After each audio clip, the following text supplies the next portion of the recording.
साल था 1857। राजस्थान के जोधपुर की सीमा से कुछ दूर एक खंडर के अंदर कुछ डकैत एक आदमी को बुरी तरह से पीट रहे थे। हट्टे कट्ठे डकैतों के सामने वो आदमी खून में लथपथ हो चुका था और बस कुछ ही मिनटों में दम तोड़ने ही वाला था। ले जाओ रे इसे और तब तक मारो जब तक ये सच ना बोल दे। जी सरदार। उठ साले। और तभी एक जोरदार बिजली कड़की और उस डकैत का दिल उसके शरीर से बाहर आ गया।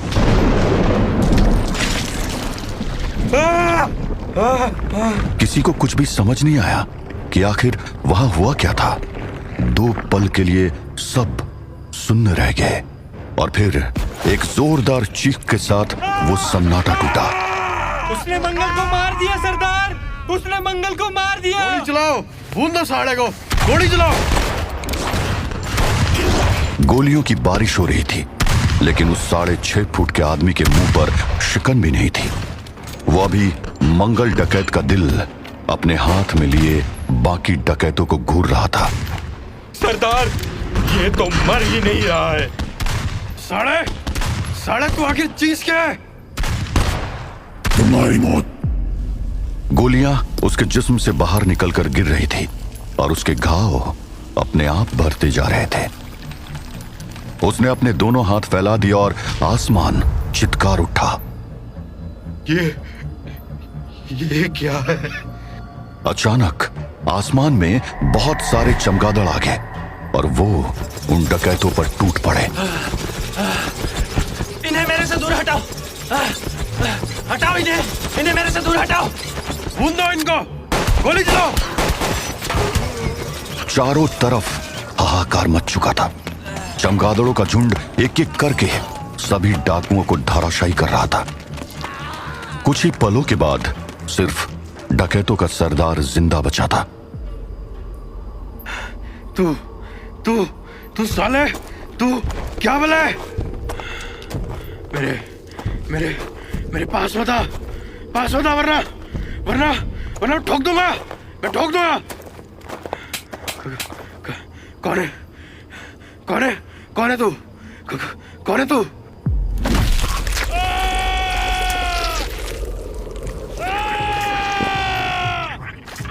सरदार का जिस्म जब जमीन पर गिरा तो वो पूरा सफेद पड़ चुका था। उसके शरीर में एक बूंद खून भी नहीं बचा था। उधर वो रहस्यमय शख्स उस आदमी की ओर बढ़ा जो उन डकैतों की मार से अब तक बेहोश पड़ा था। उसने उसे एक हाथ से उठाकर अपने कंधे पर डाला और अपने पीछे मौत का मंजर छोड़कर अंधेरे में गायब हो गया।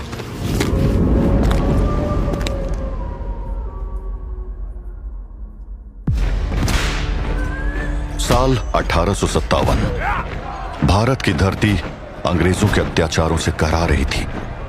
जो कभी व्यापार करने आए थे वो अब इस देश पर राज कर रहे थे। देश के कोने कोने से उनके इस अत्याचारी राज के खिलाफ आवाजें उठने लगी थी और बहुत से राजे रजवाड़े बगावत के लिए एक हो रहे थे।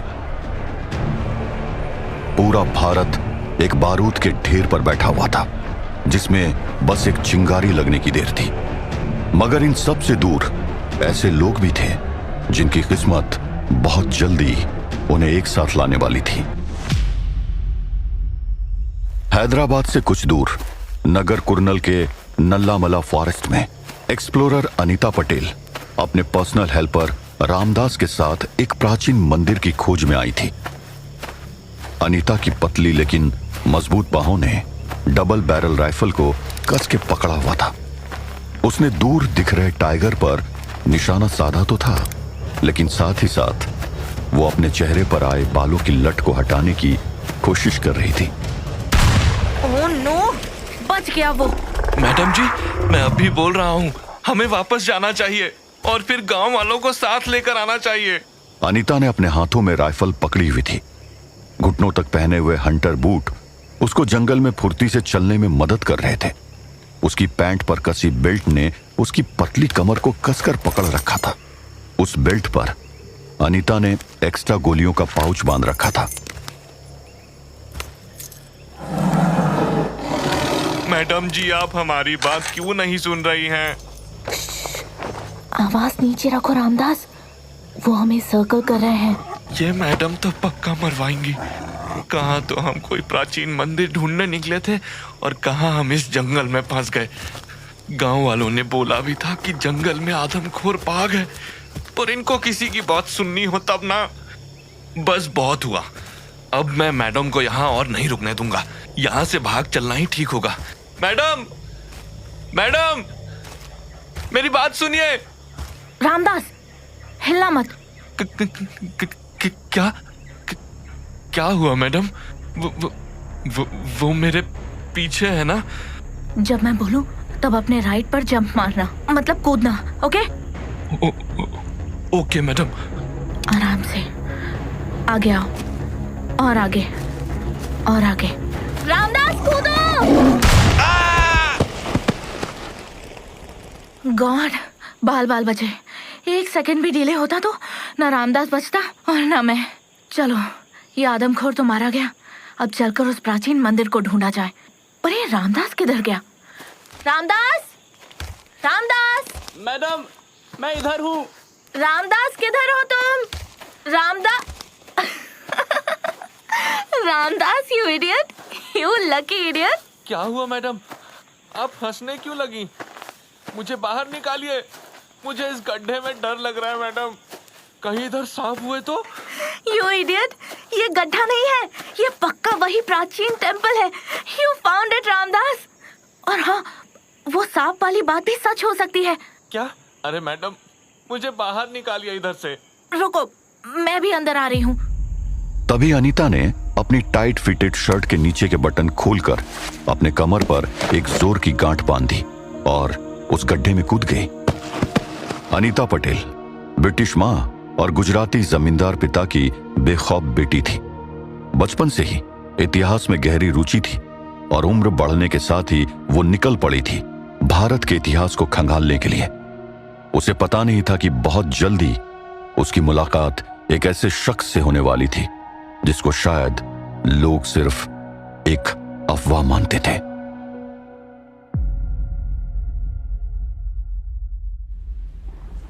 शाम का वक्त था और लंबा काला ओवरकोट पहना वो आदमी एक खंडर में किसी का इंतजार कर रहा था। सलाम साहब। काम हुआ? क्या साहब, मैं आपके लिए इतना बड़ा रिस्क लिया और आप हो कि कभी मेरा हालचाल ही नहीं पूछते। वो डाकू लोग मेरे को जिंदा। तुम्हें मैंने उन डाकुओं से इसलिए नहीं बचाया कि तुम्हारी बकवास सुन सकूं।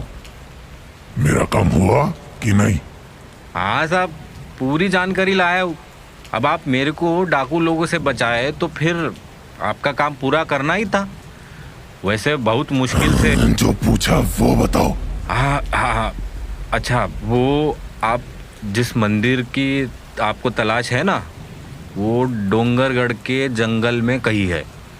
पर साहब, उधर बहुत जंगली जानवर रहता है और तुम बस अपने इनाम से मतलब रखो।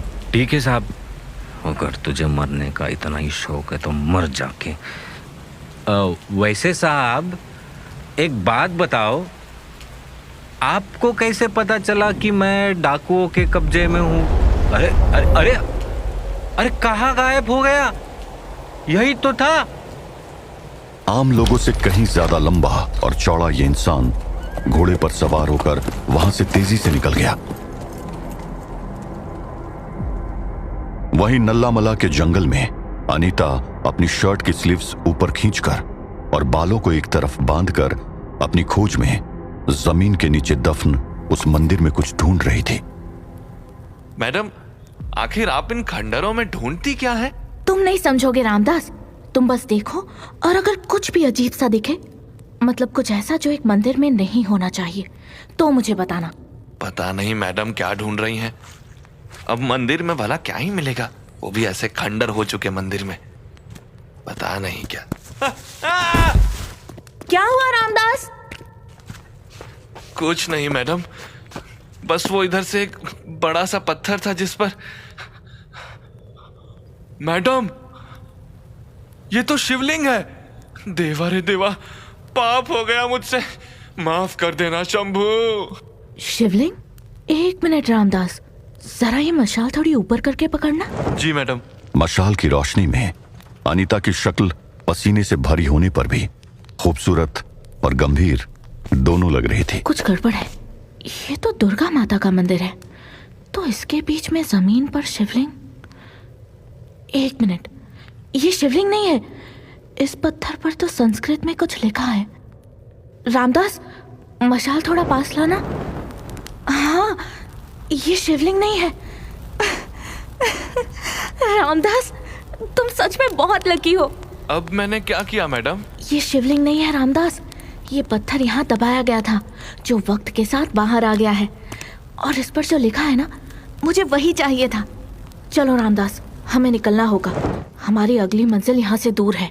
मतलब अब हम किधर जा रहे हैं मैडम? डोंगरगढ़ के जंगल में।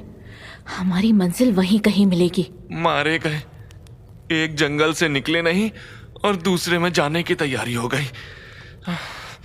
चलो रामदास, लगता है तेरी मौत किसी शेर के पंजों से ही लिखी है। किस्मत उन दोनों को जल्दी ही मिलाने जा रही थी, और वहीं दूसरी तरफ उन दोनों के साथ एक और इंसान की किस्मत जुड़ने वाली थी। साहब, माफ कर दो साहब, दोबारा गलती नहीं होगी।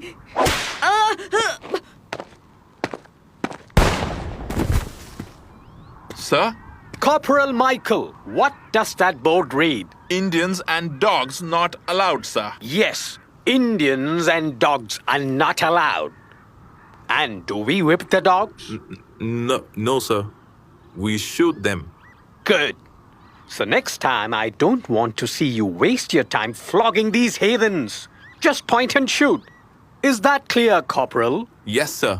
But, sir, they were only stealing flowers. Indians and dogs are not allowed, Corporal Michael. So, sorry, sir. साहब, चर्च से फादर आपसे मिलने आए हैं। उनको अंदर बिठाओ, मैं आता है। Michael, take these bodies and feed our dogs. They will love the soft and tender meat of these trespassers.